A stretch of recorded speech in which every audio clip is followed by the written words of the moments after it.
Adam, how do you know this is what you're meant to do, filmmaking? How do you know this is for you? I think that's a tough question, but I also think I know how I can answer that.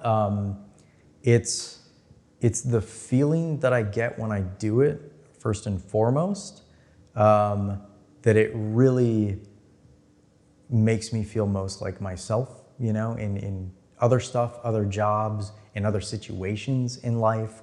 I definitely sometimes feel like I'm not myself, you know, or I can't be myself. I'm not my most authentic self, I think someone very smart put it. But filmmaking, that's where I really feel that. And I love it, you know? It's the sort of thing where in life, if you can choose the pain you're given, then that's better than having pain forced upon you.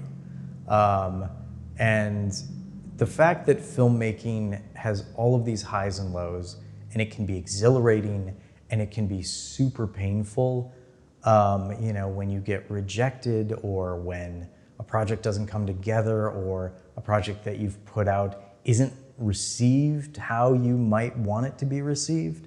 Like the fact that those are the pain points that I can choose is kind of great because it's all part of it, you know? Like you can't have those sort of dizzying highs of like a film playing in a theater or a huge crowd at Fantasia loving No Touching. Like those are things that I'm gonna remember forever, you know? But with that comes the movie that comes out and no one cares about, or those multiple rejections from film festivals that you think your film is like a sure thing and you get rejected and you never know why.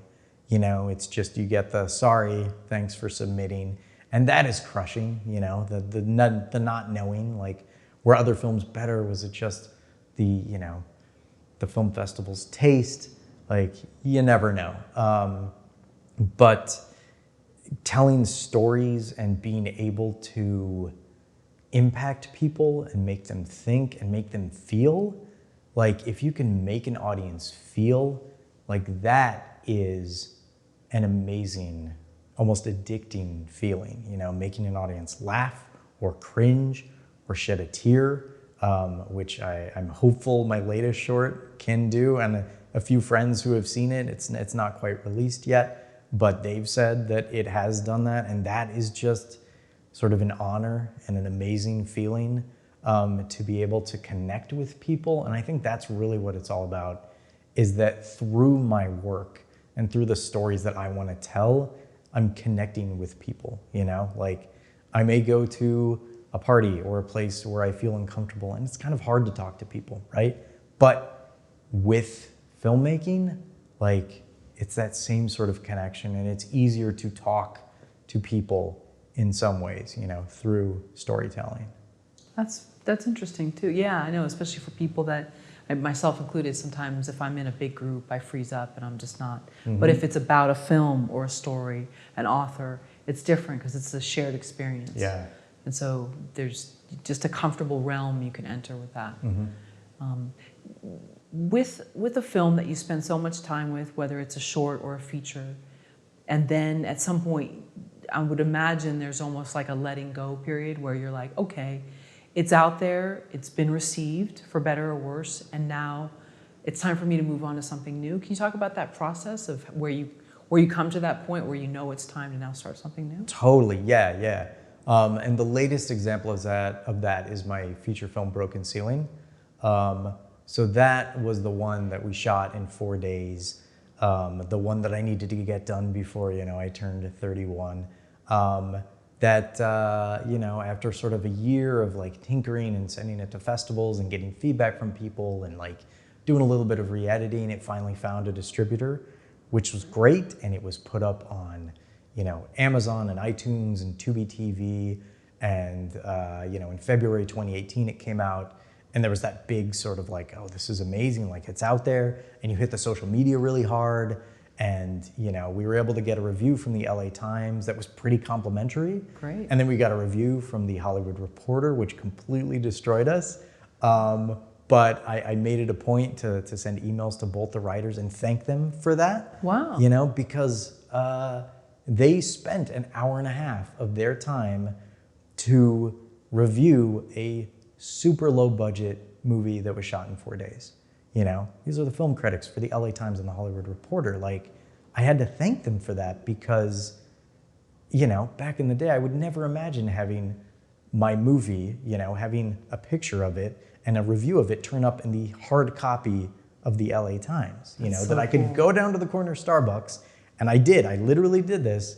As soon as it came out, my distributor was like, hey, you're in the LA Times printed edition. I was like, oh my God, I need these printed editions. Where does one buy a newspaper nowadays? I don't know if these exist anymore. So I went to a couple places. The liquor store didn't have it. I was like, okay, cool. Went to the Starbucks. God bless them, they had them.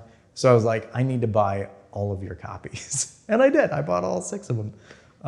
Got some weird looks, but it's like, I don't care. I need this proof.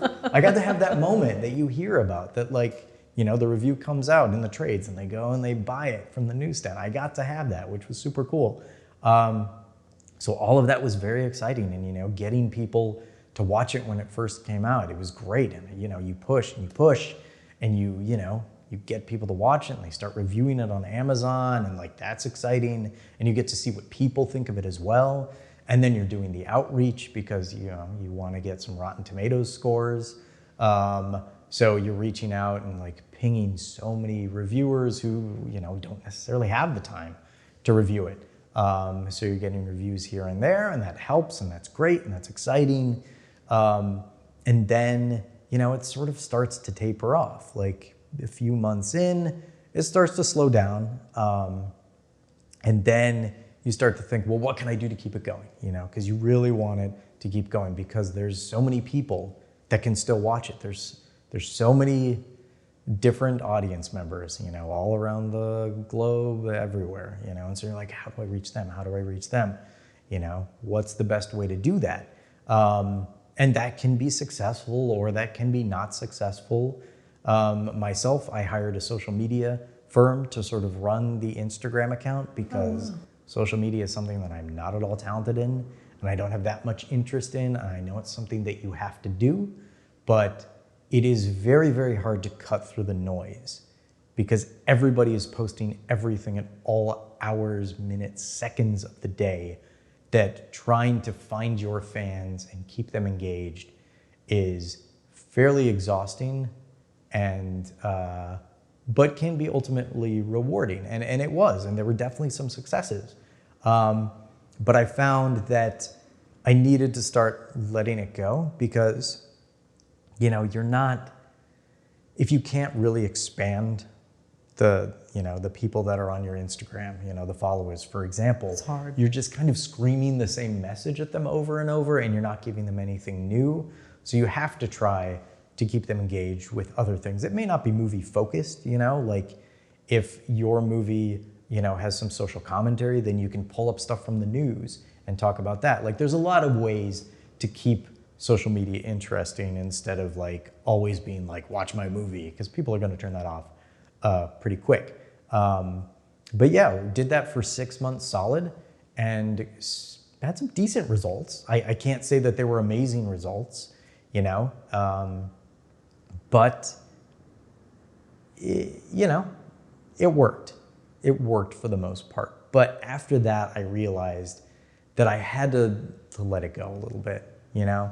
Like I couldn't keep pushing it. I would try to get reviews where I could, but that big push was sort of over, and I needed to let it go and work on something new, you know? Because I think for me, the worst thing that I could have done, like, is to keep pushing that. Like if I, sitting here today, was still pushing Broken Ceiling super, super hard, and not working on anything new and not trying to do that, then that would be a big mistake, I think, because, you know, it felt natural at the point, you know, it was about a year in that it had been on, you know, Amazon and Tubi TV and all those. And I was like, okay, like I gotta push something else, and you gotta keep working on stuff, of course. Like, and through that time, I was definitely working on so many things in addition to, you know, trying to push the film. And that's why I had to hire that social media firm, because I knew that I needed to be creating new stuff. Like,